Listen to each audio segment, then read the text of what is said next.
up, guys? Welcome to High on Sports, the all WNBA edition. As stated in last episode, I will be going on vacation for a week, so no new episode on July 8th.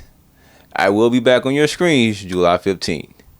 So let's get into it. It is a WNBA focused episode. I want you guys to familiarize yourself with the top 6 teams in the WNBA in my order, going from 1 to 6. So without further ado, the WNBA is packed. I got the lighter. Let's get high.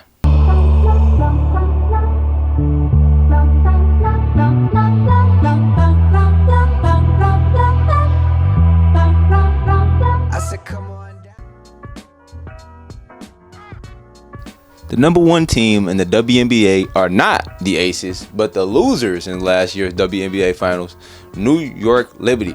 As of me writing this, the Liberty are 15-3, best record in the league, powered by having the best scoring offense in the league this season. Right now, averaging 88 points per game, a lot of points. No matter the league, means you are making a lot of threes, and the Liberty leads and takes and makes from deep. The chemistry between Breanna Stewart and Sabrina Ionescu and Jaquel Jones are rubbing off on the team. Second in assists per game. They are second in assists per game with 23.4. The Liberty have 5 players averaging 3+ assists per game. Speaking of the players, let's talk about them. Breanna Stewart, nicknamed Stewie, was Caitlin Clark without the hype from her time at UConn. Her record is 151 wins and only 5 losses. Unlike Caitlin though, Stewie actually finished the job 4 straight times. This season in WNBA, Stewie is averaging 19.7 points, which is 5th in the league, 8.7 boards, 4 assists, and 2.2 steals on 48% shooting. If it wasn't for Aja Wilson, who's having playing out of her mind this season, Stewie would definitely be an MVP candidate. Her teammate Sabrina Ionescu, another college favorite of mine, she was just a scoring machine at Oregon, so it's not unexpected that it's continuing in the pros. Sabrina is averaging 19.3 points, right behind her teammate Stewie. She is 3rd in the league in assists per game. She was recently announced as Player of the Week in the Eastern Conference, averaging 23.4 points, 4.4 boards, and 3.3 assists during Week 6. The Liberty are a scary team because they are probably the deepest team. I believe they have 5 players who can contribute, and they seem to know their roles this season. No other player knows that better than Jaquel Jones, who's having her best season since 2021. Jones is averaging 16.3 points, 6.2 boards on 42% shooting. The Liberty are the team to beat this season. Even though the Aces are getting healthier, they have 5 players with 3+ assists per game. That ball movement is essential to their offense. As long as their main guns stay healthy, we could be looking at our 2024 WNBA champions. Number 2 team right now in the league is the Minnesota Lynx. They are 13-3 and are currently on a 6-game winning streak. 8 games if you want to count the Commissioner's Cup tournament, where they became champions on Tuesday, winning 94-89 and defeating the Liberty, who were the defending Commissioner's Cup's champions coming into it. And I just said they were the team to beat, so thanks for the Liberty for proving me wrong.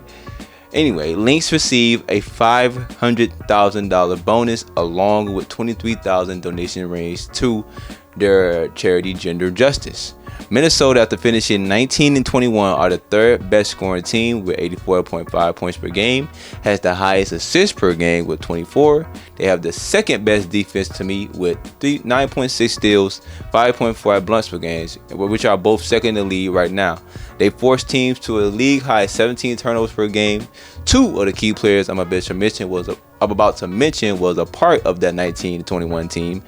One of those is Nafisa Collier, who is 4th in the league in scoring and rebounds with 21 points and 10.4 boards per game.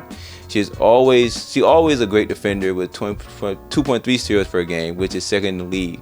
The 2nd player from last year's team is Kayla McBride, who increased her scoring from 14.3 14.3 to 16.1 points per game, increase their 3-point percentage from 34 to 46%. Players like and Courtney Williams averaging double figures are a big reason for this turnaround.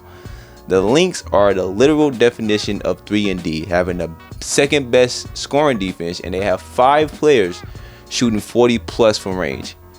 This team as a whole is shooting 40% from range. I think the win against the Liberty made me reconsider them as legit contenders, and the league as a whole should be wary of them.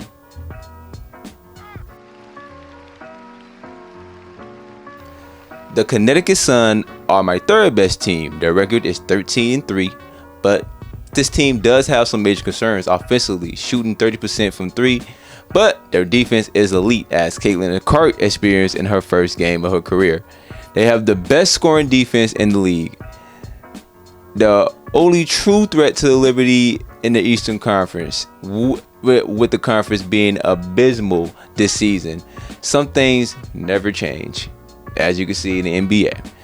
Suns have 5 players who score 10 plus points a game.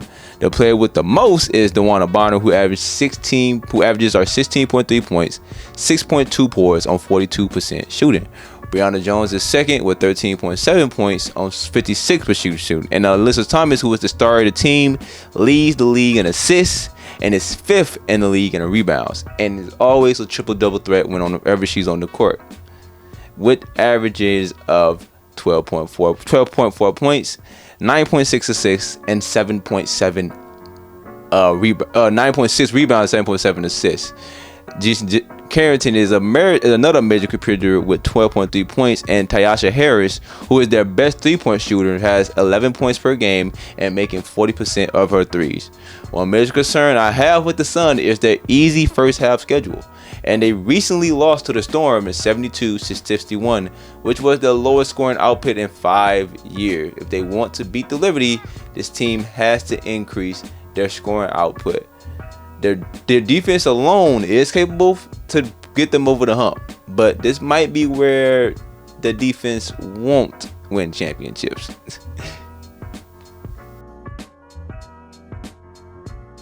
Basketball is still in Seattle with the Storm, who are 10-6, the best rebounding team in the WNBA, which is 37 per game. Just like the Lynx, they are very stingy on defense, lead the league in steals and blocks with 10 and 5 per 8 per game. The key players are Jewel Lloyd, who has 18.4 points and 3.8 assists per game, but her percentages are not nice. Definitely a high volume shooter so far this season. Inekwa Agunike, if I said that correctly, sorry if I butchered it, the star forward coming from the Los Angeles Sparks, scoring 17.7 points per game, grabbing 17.3s and 2 steals, shooting 53% for the field and 43% for 3. Skylar Diggins-Smith has been underwhelming with her shooting aspect of her game, only averaging 14.3 season after scoring 19.7 points last season. Isa McGregor is leading the league in blocks with 2.5, while contributing 13.3 points per game. They recently defeated the Connecticut Suns. I heard defending the defenders.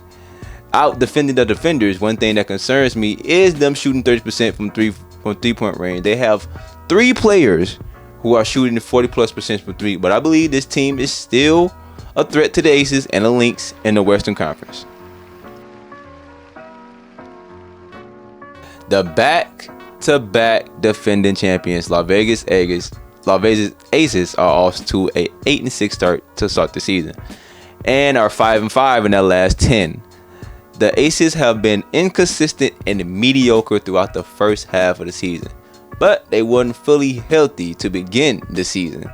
MVP frontrunner A'ja Wilson is on a tear, scoring 28 points per game, 11.6 rebounds, leading the league, 2 steals, and 2.4 blocks per game, shooting 52% from the field and 39% from 3, and was Week 6 Player of the Week in the Western Conference. Jackie Young and Kelsey Plum are both scoring 18 points per game, and with Wilson, they have the best big 3 in the league, no doubt. You can expect a turnaround for the Aces, and I expect them to be better in the second half of the season going into the playoffs, but the Storm and the Lynx are in their way of a possible three-peat.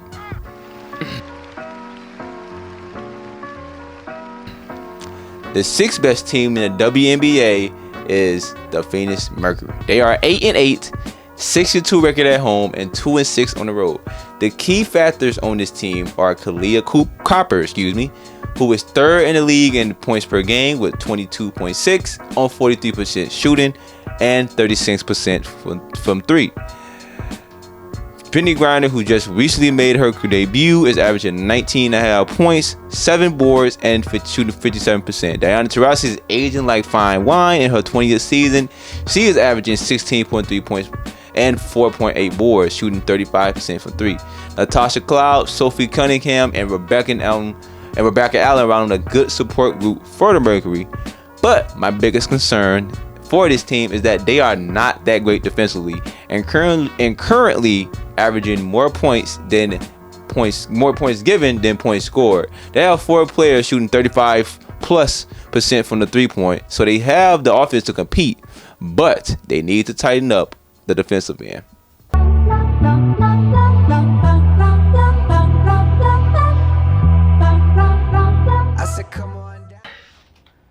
What's up, Chiefs? It's your boy Fredo here. The NFL season is around the corner, and you know I'm gonna have some of that good, tight, Zaw news packed for you. So please subscribe, and let's get high.